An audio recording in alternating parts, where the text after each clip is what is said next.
आपकी worksheet number 31। तो पहले आप लोग इसे अच्छे से लेबल कर लेंगे, डी डाल देंगे, क्लास, सब्जेक्ट, अपना नाम, अपने टीचर का नाम लिख लेंगे। तो चलिए पढ़ना शुरू करते हैं। पढ़िए और समझिए। मैं अक्सर वैज्ञानिकों की कहानी पढ़ता रहता हूँ, यानी मैं वैज्ञानिकों की कहानियाँ पढ़ता हूँ, जिसके कारण मुझे अजीब अजीब सपने दिखाई देते हैं। यानी क्योंकि जब आप अजीब अजीब कहानियाँ पढ़ेंगे तो आपको सपने भी अजीब अजीब ही आएंगे। एक सपने में मैंने देखा कि मैं एक जंगल में घूम रहा हूँ। यानी क्या देखा उसने सपने में? कि वो जंगल में घूम रहा है। वहाँ अनेक प्रकार के जानवर हैं। भाई जाहिर सी बात है, जब आप जंगल में होंगे तो जानवर भी अजीब अजीब होंगे, है ना। सब अजीब अनोखे, यानी सब जो है वो अजीब है और अनोखे हैं, अलग अलग हैं। देखा कि मछलियाँ आकाश में उड़ रही थी। अब देखिए क्यों? क्योंकि वो ख्याली दुनिया में है तो वहाँ कुछ भी पॉसिबल है ना। तो उससे उसे क्या देखा कि मछलियाँ जो है वो आकाश में उड़ रही थी। और नदी में दो बंदर और लड़के तैर रहे थे। ठीक है, उसने क्या देखा? लड़के और बंदर नदी में तैर रहे। शेर मजे से घास चर रहा था। तो देखिए इनकी दुनिया बिल्कुल ही अजीब है। ये सब देखकर मैं ज़ोर ज़ोर से चिल्लाने लगा। तभी मेरे भाई ने मुझे हिलाया और मेरा सपना टूट गया। यानी जब उसने ऐसी उल्टी सीधी हरकत करी तो उसके भाई ने उसे जगाया कि बेटा उठो, क्या हो गया भाई? और उसका सपना टूट गया। आप लोग के साथ भी अक्सर ऐसा होता होगा, जब आप भूत का सपना देखते होंगे, रात में आप कोई डरावनी मूवी देख के सोए तो आपको रात में भूत का ही सपना आता होगा, है ना।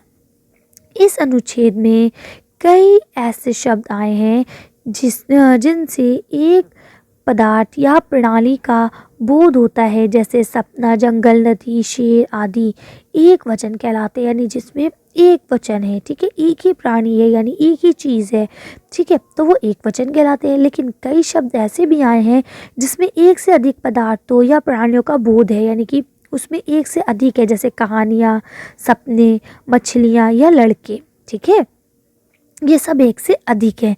तो जो ये एक से अधिक होते हैं इन शब्दों को बहुवचन कहते हैं।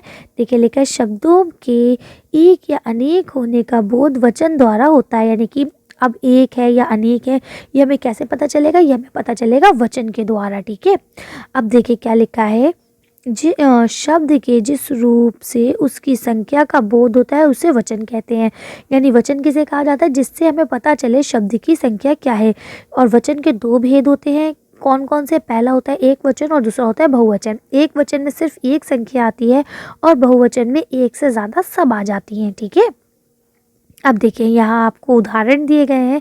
तो एक वचन का लिखा है कि इन वाक्यों में एक का बोध है, और जब बहुवचन में लिखा है इन वाक्यों में क्या है? अधिक का बोध हो रहा है। तो देखिए क्या लिखा है, गायिका गाना गा रही है, यानी कि एक फीमेल सिंगर जो है वो सॉन्ग गा रही है, यानी गाना गा रही है। मछली तैर रही है, यानी सिर्फ एक मछली है जो तैर रही है। बच्चा रो रहा है, कोई एक बच्चा है जो रो रहा है। लड़की पढ़ रही है, कोई एक लड़की है जो पढ़ रही है। ठीक है, रोटी लाओ, यानी एक रोटी लाओ, है ना। आप देखिए यहाँ आप तो क्या लिखा है, गायिकाएं गाना गा रही हैं, यानी बहुत सारी फीमेल सिंगर्स गाना गा रही हैं। मछलियाँ तैर रही हैं, यानी बहुत सारी मछलियाँ हैं जो तैर रही हैं। बच्चे रो रहे हैं, यानी बहुत सारे बच्चे रो रहे हैं। अब 2 भी हो सकते हैं, 10 भी हो सकते हैं, है ना। लड़कियां पढ़ रही हैं, अब यहाँ 2 लड़कियां भी हो सकती हैं और 50 लड़कियां भी हो सकती हैं। रोटियां लाओ, अब रोटियां तो कितनी भी हो सकती है, 2, 10, 15, 20 कितनी भी हो सकती हैं, है ना। तो इसका क्या मतलब हुआ कि जब आपने पढ़ा कि कोई चीज़ एक वचन में थी, एक नंबर में थी, तो वो एक वचन कहलाती है। और जहाँ उनका वचन बढ़ जाए, एक से ज़्यादा हो जाए, वो बहुवचन कहलाते हैं। तो लिखा है, आइए जाने आपने क्या सीखा। तो चलिए अब हम लोग जानते हैं कि आपने कितना सीखा। तो देखिए यहाँ लिखा है, नीचे लिखे शब्दों के बहुवचन रूप लिखिए। तो अब आपको बहुवचन में लिखना है, लोमड़ी, पंखा, गाजर, घड़ी, दाल, सब्जी, गमला, तितली, घोड़ा, धातु, सड़क, ऋतु, महिला, है ना। तो इनको आपको बहुवचन में लिखना है। तो चलिए इसका हम लोग आंसर देखते हैं। ये आपके टोटल 15 हैं, है ना। पत्रिका और हाँ, पत्रिका और गुड़िया। ठीक है, तो अब इसमें क्या है, ये सारे आपको बहुवचन करना है। तो अब आपको पता है, गुड़िया का गुड़ियों, या है ना, महिला का महिलाओं, ऋतु ऋतु, है ना। तो चलिए इसका आंसर शीट पे आंसर देख के वीडियो फिनिश करते हैं। देखिए इसे कर सकते हैं। लोमड़ी का क्या हो जाएगा, लोमड़ियों। पंखा का क्या हो जाएगा, पंखे। गाजर का क्या हो जाएगा, गाजरों। घड़ी का क्या हो जाएगा, घड़ियाँ। दाल, दालें। सब्जी, सब्जियाँ। गमला, गमले। तितली, तितलियाँ। घोड़ा, घोड़े, है ना। धातु, धातुओं। सड़क, सड़कें या सड़कों, दोनों हो सकता है, ठीक है। ऋतु, ऋतुओं।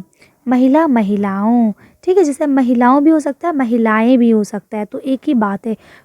प्लूरल में आप कुछ भी, यानी बहुवचन में आप दोनों तरह से लिख सकते हैं, ठीक है। ऐसे क्या लिखा है, पत्रिका, पत्रिकाओं, ठीक है। पत्रिकाओं भी हो सकता है और पत्रिकाएं भी हो सकता है। गुड़िया, गुड़ियों, ठीक है। तो इस तरह से आप लोग इन्हें लिख लेंगे। चलिए, तो आज की वर्कशीट को हम यही खत्म करते हैं। आज की वीडियो में बस इतना ही। अगर आपको हमारी वीडियो पसंद आई हो तो प्लीज़ इसे लाइक और शेयर करें। अगर अभी तक आपने हमारे चैनल को सब्सक्राइब नहीं किया तो प्लीज़ हमारे चैनल को सब्सक्राइब करिए। Thank you for watching.